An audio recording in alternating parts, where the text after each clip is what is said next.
What's going on, guys? So today I'm bringing you a new Yu Yu Hakusho deck profile, and today it's with one of the King sets. So probably my favorite one, which is Yusuke the Raver. So I tried to make it as competitive as I could. I don't really think he was very competitive during when the game was alive, just because he kind of prohibits you from using a lot of good events that everyone else can use and does use. So he's kind of more like an anti-meta king, even though most kings were, but he's probably the most anti-meta out of all of them. So let's take a look just a little bit at what all he does. So you're gonna have to bear with me. I'm using my tablet as for my camera today. So the reason he is more anti-meta is because of his top left piece. So what it says is, during my turn I can't play any events, and then during your opponent's turn they can only play up to 2 events. And that's pretty good considering how many solid events are in this game and how much draw power everyone has. So it's very controlling, and I have a lot of cards in my main deck that kind of go with that kind of controlling aspect. And for this deck specifically, it's made for like fighting things that use a lot of ultimate sacrifice and stuff like that. Decks that try to beat you in 2-3 turns.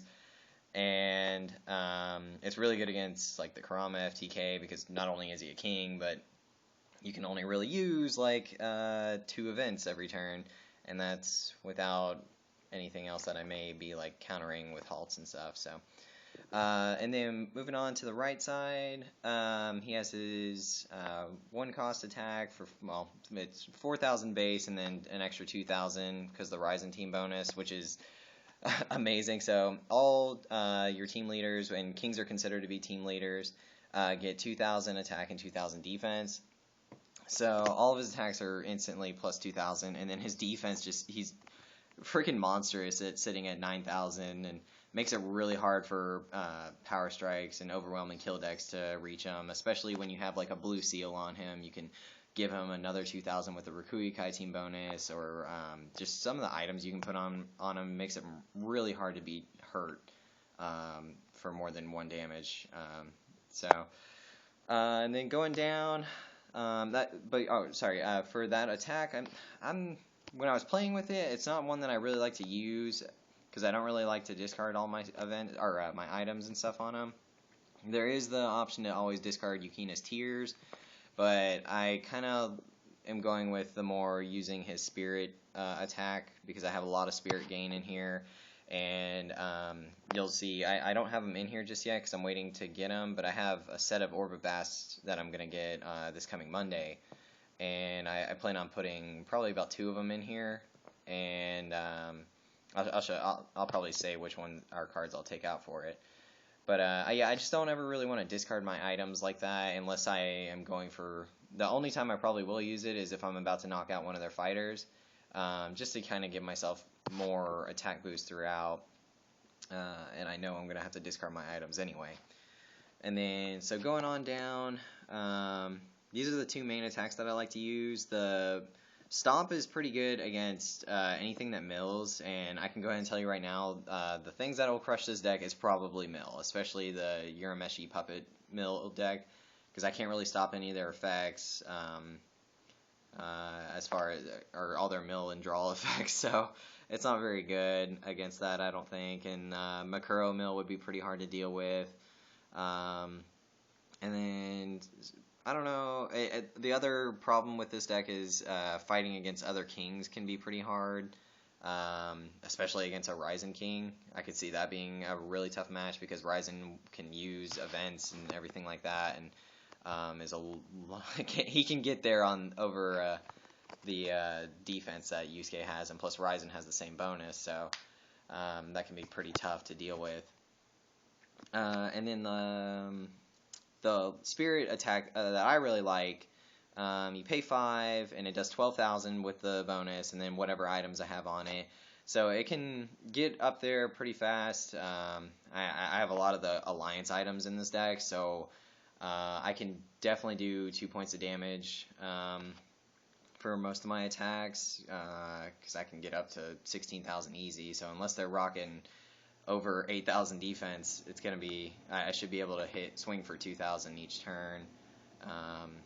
So we'll see. Or I'll show you the items that I have in here that help me do that. And then the last effect, I really like this effect, even though it's a random discard. You can play. You can utilize your hand a little bit better to where you discard a card that you don't really think you're going to need, or if you're playing against a specific deck and you know this card is dead, you can discard it, or if you have too much Spirit Gain and you just don't need it. And it lets you search out things that help you control your opponent's next turn, like halts, counterparts, and stuff like that. So I really like this effect. I think it's really good. So it's a pretty solid build for like a really good anti-meta card or set. King set. And then the one winner circle card I have is the Billionaire Wages, because my opponent won't ever really get to utilize it against me since it's one whole match when they fight a king, and then I'll be the one who benefits the most from it, and then it kind of just sits there if we're fighting king versus king, but it's pretty much a staple for this. And then so let's go ahead and get into the main deck real quick. So I've used very few events, and I'm sorry, I'm trying not to make it too wobbly. So I got 3 halts in here, just kind of a staple for this game, and just helps me bring on that control aspect during my opponent's turn. So this way I can at least kind of narrow down what kind of events they play or how many they get to play, and I can control the ones that will really hurt me or help them get over my effects. So it's really good against things that like stop floating effects. So that's why I really wanted to put 3 halts in there. And then the next card is 3 counterparts. And this is really good to control. The thing that I thought about doing with this, and using this with the Orb of Bast, so it makes it into a minus for them. And then plus the Yusuke's effect to making them only be able to use 2. So not only are you making them waste their one event for that turn that they can use, you have to make them discard a card with Orb of Bast and then counterparts them and make them minus whatever they drew. And most decks, aside from this one, are going to have a ton of draw power just because of Burst of Power, Kurama's Last Stand, Billionaire Wages, well that too, but Villainous Energy, stuff like that. Is just really good against them. And plus you can search this out at the end of your turn with the Abuse effect. So that's why I really liked it, and I like running 3 because it's really good to open with 2 against your opponent if they're going first, because that's probably when they're most likely to have the draw cards that they need. And then the last 2, I use 2 Solitaire. Not really sure if they'll ever actually get to use this, so I'll probably drop it for something else, maybe some more items, just because it's going to be kind of hard. It really depends on how many items and Spirit Gains that they use, because it seems really situational.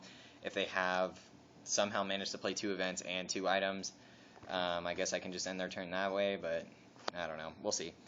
1 Bullseye, just for bad hands at the beginning and trying to get counterparts. Opening hand. In Shadow, just for extra discard, or free discard is always good. And then Minigame Flight Shooter. I really like this card, and it can help against kings, like especially Ryzen and stuff. If they start swinging at me for 2 points of damage, or somehow get like a hatred going or something like that, it can be really scary. So this for sure at least makes it to where I only take about 1 point of damage. And then if I get lucky on the mills, maybe none. So then going into the items, Forlorn Hope, just a simple staple for almost any deck. Search out any card.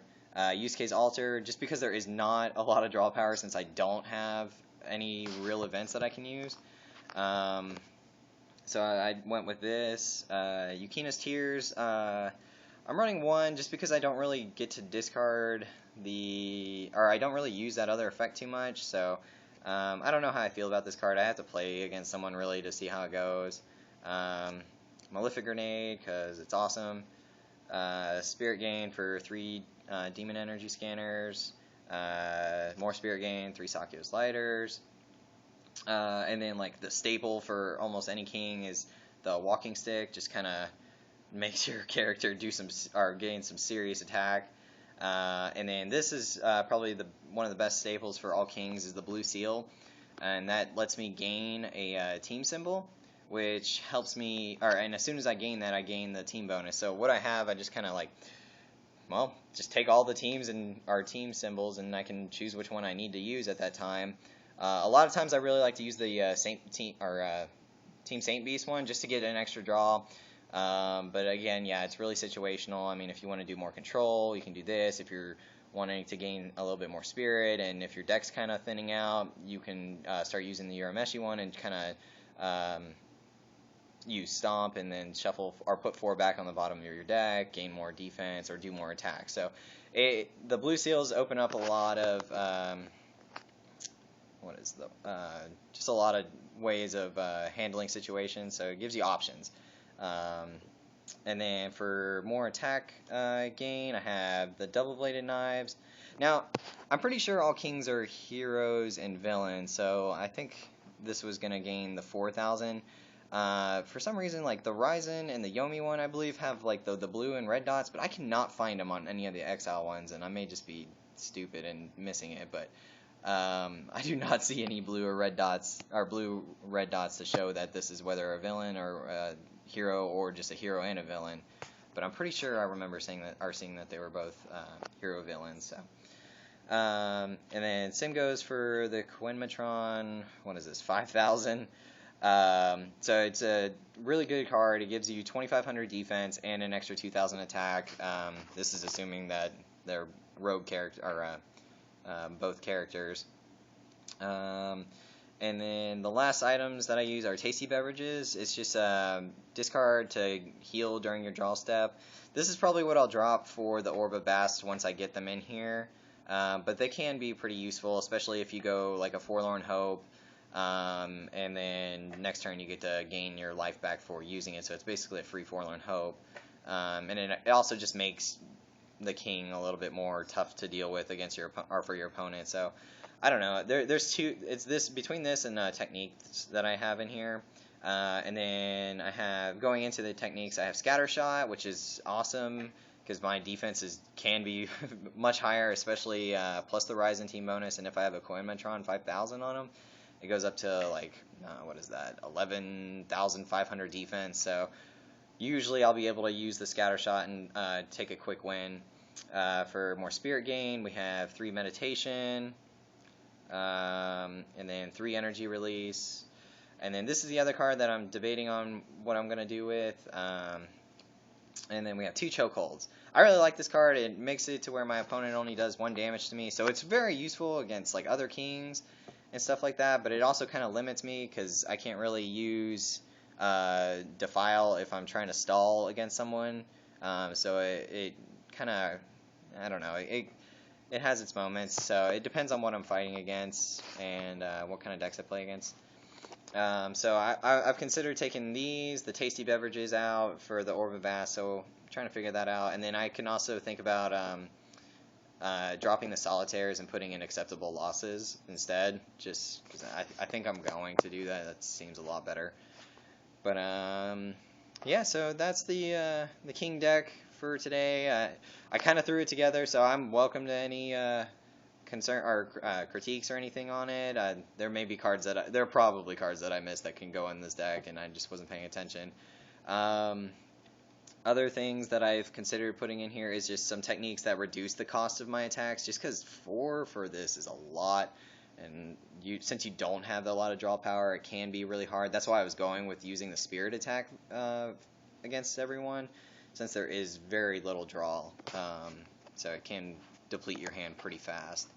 But yeah, guys, feel free to comment, ask any questions, or put on some feedback. Appreciate it. Have a good one. Bye.